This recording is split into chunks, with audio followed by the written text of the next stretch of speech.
Let's talk about how to get started, shall we? I promise it is easier than you think. You do not need any fancy equipment. You do not need a huge space either. The simplest way to start is with a compost pile, or you can use a simple bin. You can even make one yourself.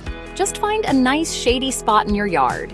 It should be easy to get to with your kitchen scraps, and also easy to get to when you need that lovely compost for your garden beds. So how do you build this simple pile? You just start layering. Think of it like making a lasagna, a garden lasagna. You will have layers of greens and layers of browns. We will talk more about what those are in just a bit, but the idea is to alternate these materials. This helps your compost break down nicely.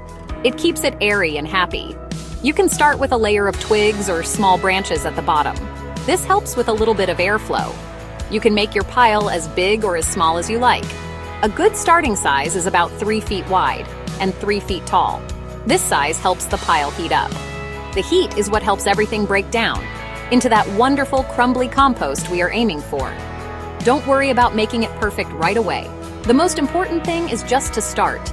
You will learn as you go, and it is such a rewarding process seeing those scraps transform. You can also buy compost bins, of course. There are many different kinds available. Some are tumblers that you can spin. This helps mix the compost easily. Others are simple plastic bins with lids.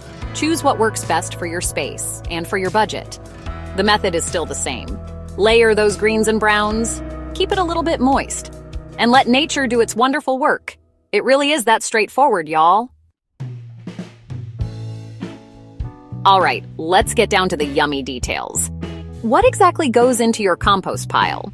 We talked about greens and browns. These are the main ingredients for your compost recipe. Greens are materials rich in nitrogen. Think of things like your fruit and vegetable scraps. Those apple cores and banana peels. Coffee grounds and tea bags are great too. Even grass clippings from your lawn. These are the fresh, moist ingredients that kickstart the composting. Then we have our browns. These materials are rich in carbon. They provide the structure and air pockets. Think of things like dried leaves, small twigs and branches. Cardboard torn into small pieces is wonderful. Plain paper like newspaper works too, even straw or hay. These are typically dry materials. You want a good mix of both greens and browns. A good rule of thumb is about 2 parts brown to 1 part green. But don't stress too much over exact ratios when you start. Now, just as important is what to put in your compost. We want to keep our compost pile healthy and happy. So avoid adding any meat or fish scraps. No dairy products like cheese or yogurt, and no oily foods or greasy leftovers. These things can attract pests like rodents, and they can make your compost smell not so nice. We want that earthy smell, not a stinky one. So stick to the plant-based goodies for the best results.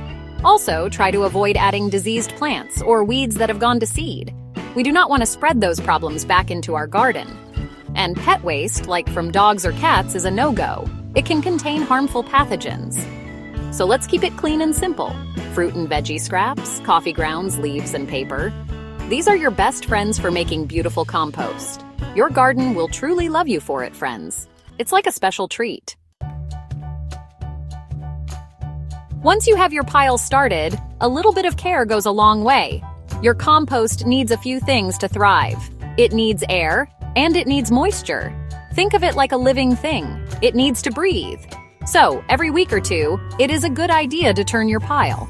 You can use a pitchfork or a compost aerator tool. This helps mix everything together.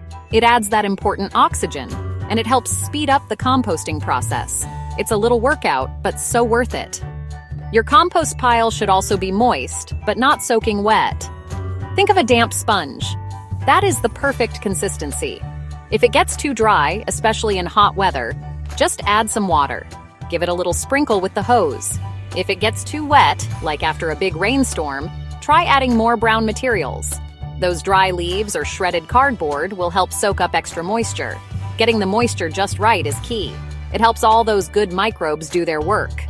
How do you know when your compost is ready? It will look dark and crumbly, like rich, beautiful soil. And it will have a lovely, earthy smell. No more recognizable food scraps in there. This can take anywhere from a few months to a year.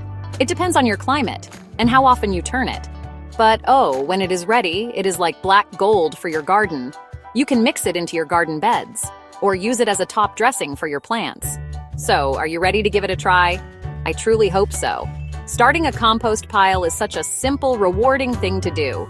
It is good for your garden, it is good for the planet, and it just feels good to make something so valuable from scratch. Don't be afraid to experiment and learn as you go. It's a beautiful journey, and your plants will show their gratitude with vibrant colors and healthy growth. Happy composting, y'all! P.S. For more simple tips for your home and garden, be sure to subscribe to our channel. We love sharing with you.